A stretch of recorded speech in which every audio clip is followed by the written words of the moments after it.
little paper for our visitors. If you would like to take notes on the little paper, you can. I'm going to have some slides up here, and you can fill in the blanks if you would like that. Don't feel obligated if you don't want to.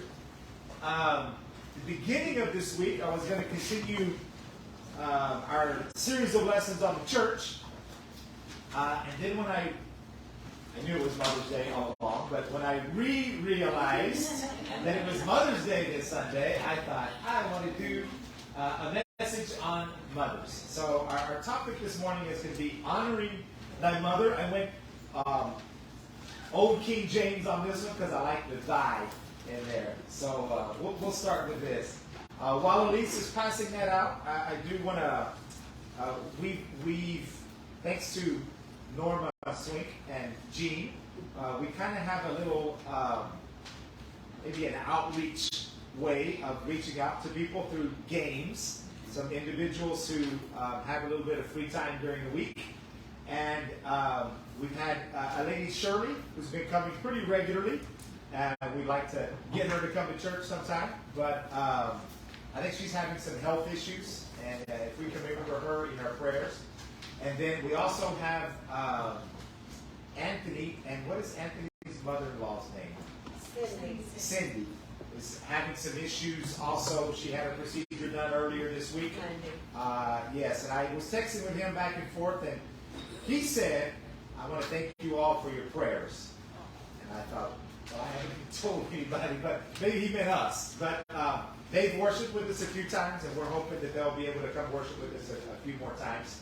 And then this morning, Phyllis called, and Phyllis said that she, her eyes were kind of swollen, and she wasn't able to see very well. So if you can, remember Phyllis in your prayers as well. And I think everybody has a sheet now, so we're going to get started. Our not a primary text, but the text I'm going to take our message from this morning is in Ephesians chapter 6, verses 1 through 3.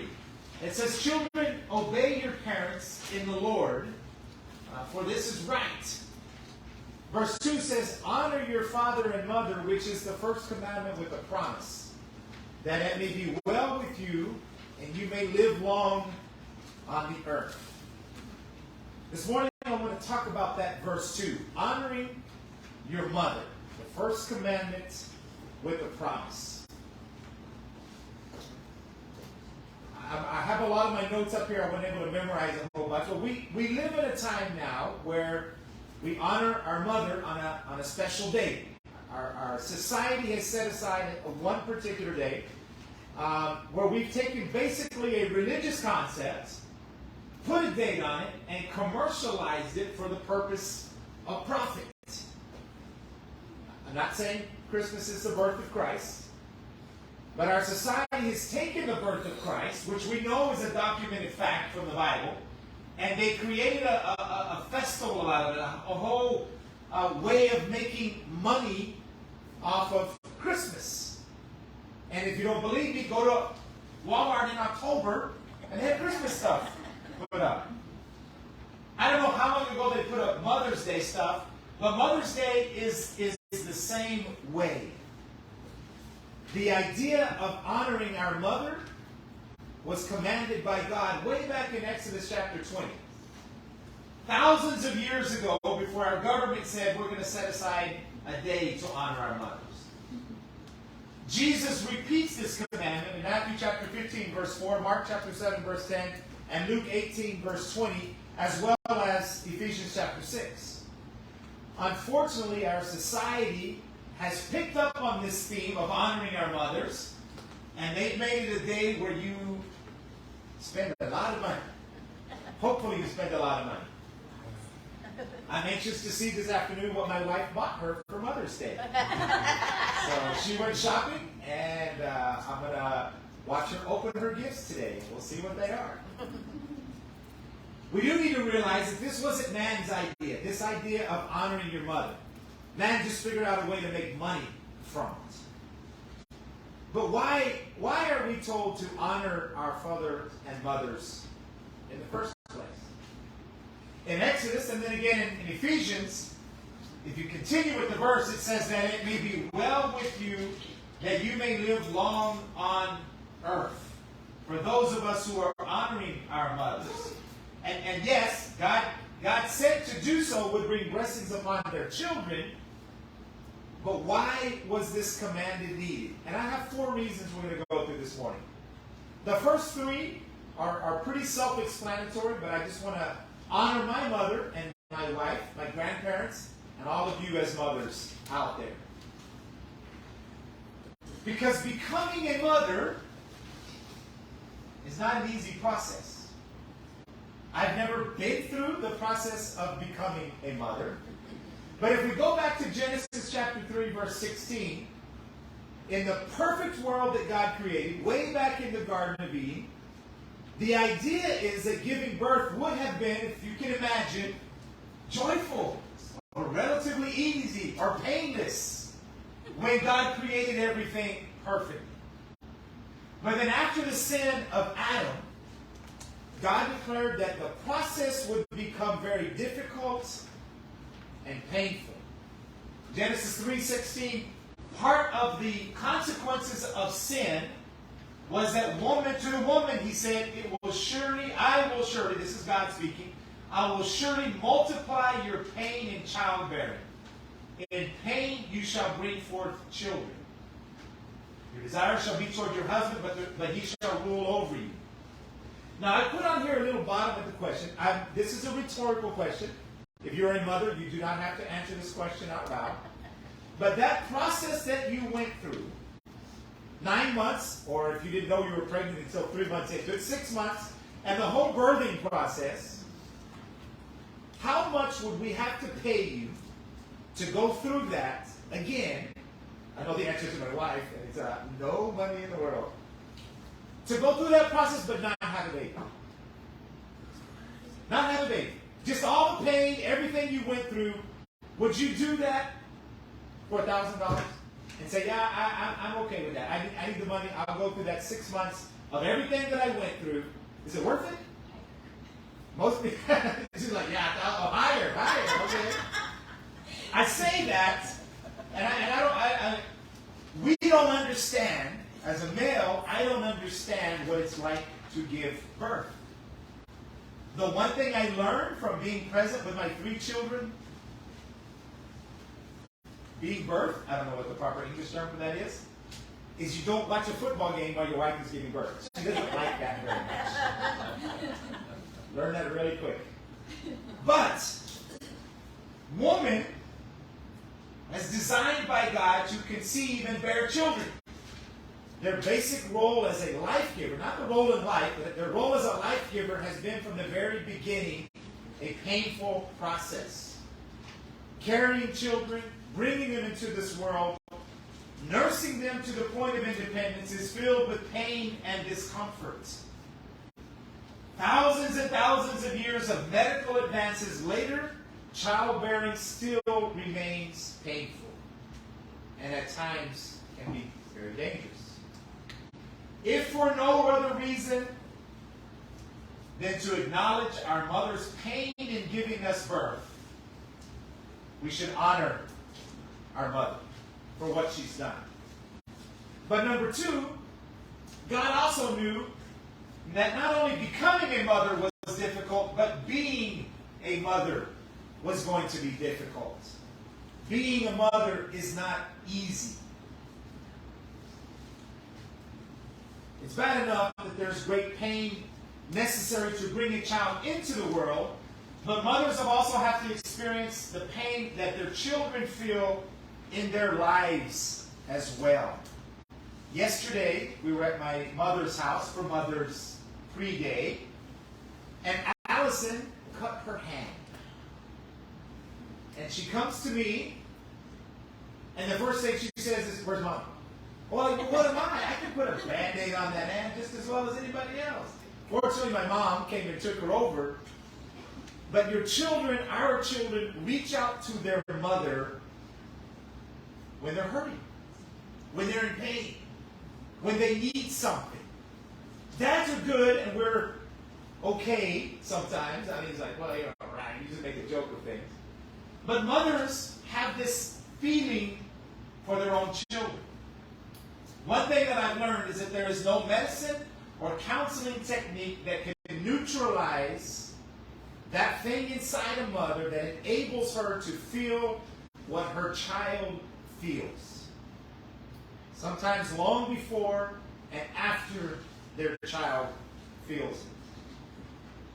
For a mother, and a mother's, I would assume you would agree with me on this, there is no greater hurt than when your own child hurts. From the beginning, mothers have had to suffer because of what their children did and what others have done to their children. And I want you to take these thoughts for just a second. Just a list compiled here. Because in all of these situations, we kind of get, not all of them, most of them, we get a sense of how the father handled these situations. But how do you think the mothers felt? How do you think Eve felt when one of her sons murders the other, and then the one son that she has is banished? How do you think Sarah felt after a lifetime of watching another woman bear the child that she wanted to bear, and then die without seeing a wife for the son she finally had? Or how do you think Hagar felt when she was weeping over the danger of her child that threatened her son Ishmael as they were banished from Abraham's household? How do you think Leah felt when her daughter was raped? How do you think Moses' mother felt leaving Moses in a basket, hoping and praying that nothing would happen to him? How do you think Samuel's mother felt? If you're reading the Bible, the Bible through the year that we passed out in January, Samuel is what we're reading about right now. When his mother had been praying for a child, when she gets a son, and then she gives him up. How do you think Bathsheba felt when her child died? How do you think, and this is what really gets me a lot, we read a lot about how Job experienced everything that he went through, but how do you think Job's wife felt when all of her children died at once? And how do you think Mary felt when her oldest son Jesus was humiliated and tortured and publicly executed by the people that he had been loving and helping and healing all of this time? We're not told about any of these women about how they felt, but it's difficult to be a mother. Mothers deserve honor because no one experiences the pain and hurts that life brings longer or more deeply than those who brought us into this world. Mothers, have you ever seen your child go down a path that you didn't want them to go? Have you seen them make a decision that you didn't want them to take, especially if you knew what was going to happen? Especially if you, in your experience, knew that they were going to suffer because of those choices or because of those decisions. As it's tough to be a mother. It's tough to be a mother and see where your children are going and worry about what's happening. There is no greater pain imaginable than for the one who gave you life to watch you waste the life that she gave you, or see someone else take that life from you. This one my wife will definitely agree with. I knew that being a wife was not going to be easy. As a mother, the expectation is that there is a man and a woman. And God said from the very beginning, the last part of Genesis 3:16 says, your desire shall be toward your husband, but he shall rule over you. Ephesians 5:22-24 says, wives, submit to your own husbands, not to other people's husbands, but to your own husbands, as to the Lord. For the husband is the head of the wife, even as Christ is the head of the church, his body, and is himself its Savior. Now, as the church submits to Christ, so also wives should submit in everything to their husbands. This is not a passage we like to talk about a lot. This is not a passage that as a male I like to talk about a lot. as a married man. It's not a passage I like to talk about. But this is what God says. And in so doing, from the very beginning, it seems like man and woman were almost in a balanced relationship. Before the fall, God had appointed that both the man and the woman would rule in cooperation over creation. Their natures were different, but their positions were the same. However, after sin, the weakness of their flesh, both the man and the woman, would cause them to use different gifts in sinful ways. Man would use his natural strength to dominate, to obtain with force what was once granted freedom. And woman would use her natural complexity to usurp the position once equally granted to her. For this reason, God assigned the role of submission to the woman and the role of struggle to the man, according to Genesis 3.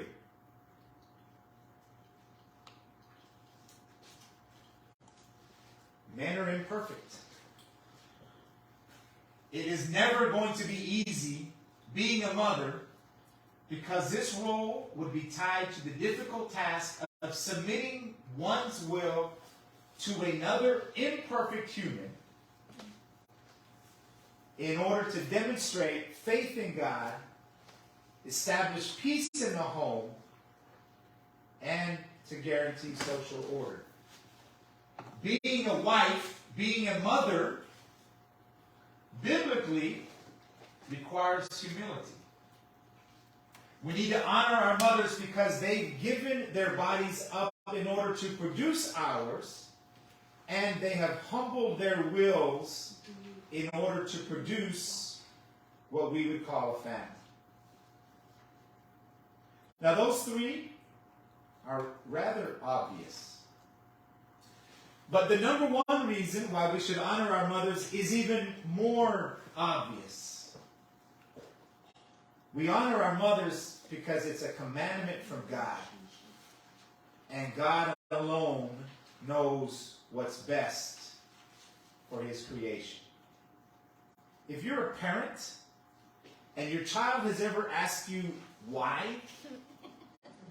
did you ever say, because I told you so? Yes. Why? I'm not going to share which child it was, but there was a conversation in my family. I'm not even going to look over there because I'm going to get in trouble.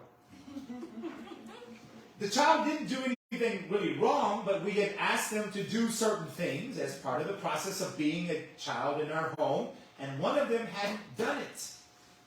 And Myra told them, this is the expectation. And their response was, why? They probably wish they never had said that. Because at some point, we are the parents and we know what's best. Our knowledge, what we know and what we've experienced is far beyond theirs. And there are just times when a parent knows best. And in this particular case, it's because God knows best. That's the primary reason. The reason why we honor our mothers is because God commanded us to honor our mothers. Do we have to know why? No, we don't. Do we have to understand why? No, we don't. Because our Lord, the creator, designer, author, and master of everything, in his infinite wisdom, has declared that mothers deserve honor. If you think about our creation that God has made for us, how far the earth is from the sun, how much water we have on this earth, how much oxygen we have in the air, everything that God has done is purposeful, intentional, meaningful, and it shows his clear design. If you look at the world around us, God knows what he's doing all the time. Nothing that God did happens by chance or by luck or random or a big bang or whatever you want to say. In the will of God, nothing just happens. God knows what he's doing. And when God says, honor your father and mother, we don't have the right to question that. What we have the right to do is follow that. Since God told us to honor our mothers, we don't have any other reason than the fact that God told us to honor our mothers. Isaiah 55, 8 and 9 says, this is God speaking. For my thoughts are not your thoughts, neither are your ways my ways, declares the Lord. For as the heavens are higher than the earth, so are my ways higher than your ways. My thoughts higher than your thoughts. We cannot fathom everything that God knows and everything that God understands. And we don't have a right to question God when he tells us to do something. So while our society today sets aside one day, for us to buy gifts and spend money and spoil our mothers, and maybe somebody had breakfast in bed, as was mentioned by Betty a little while ago, the commandment from God is not to honor our mothers today, but the commandment from God from the very beginning was to honor, to cherish, to love, to obey our mothers. Every day of our lives, we should be honoring God's gift to us. Can you think of a better gift that God has given you than your mother? We need to honor them every day. So while you honor your mother today, remember to honor her tomorrow, and the next day, and the next day, and the next day. Not just because she gave you birth, not just because she raised you, not just because being a wife, a mother, means being humble, but do so because God's told us to do so. And the final thought I want to have is how do you honor your mother? If you still have your mother, my wife jumped up for joy when they said cleaning the house and doing the dishes today. Do something for your mother. And I'm going to confess, I'm not real good at this. If you still have your mother, I would say call your mother every day. Talk to your mother. I call my dad every day, and my sister calls my mom every day. And it wouldn't hurt me to call my mother every day. I saw a Facebook post the other day from a friend of mine who doesn't live here anymore. But he said, this is the 8th Mother's Day that I don't have my mom with me. But he said, I talk to her every day. And I tell her what's going on in my life. And she's just a part of my life now as she was then.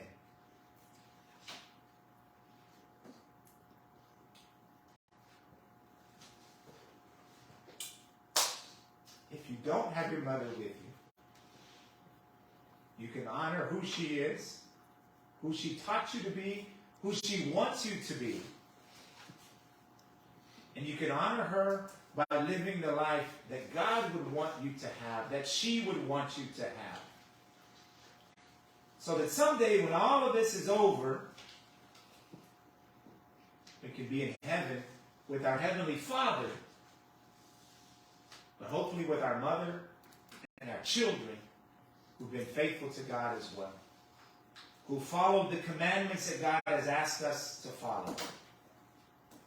And so I would ask you this morning, take the time to honor your mother, not just now, but by the way you live your life and every day. If you're not a child of God, if you haven't put on Christ in baptism, if you want to dedicate your life to Christ, I know this wasn't a message to reach out to those who are lost, but it's a way that I could honor my mother, my wife, all of you who are mothers, my grandmothers, and everyone before, because they deserve the honor and love that we can provide for them.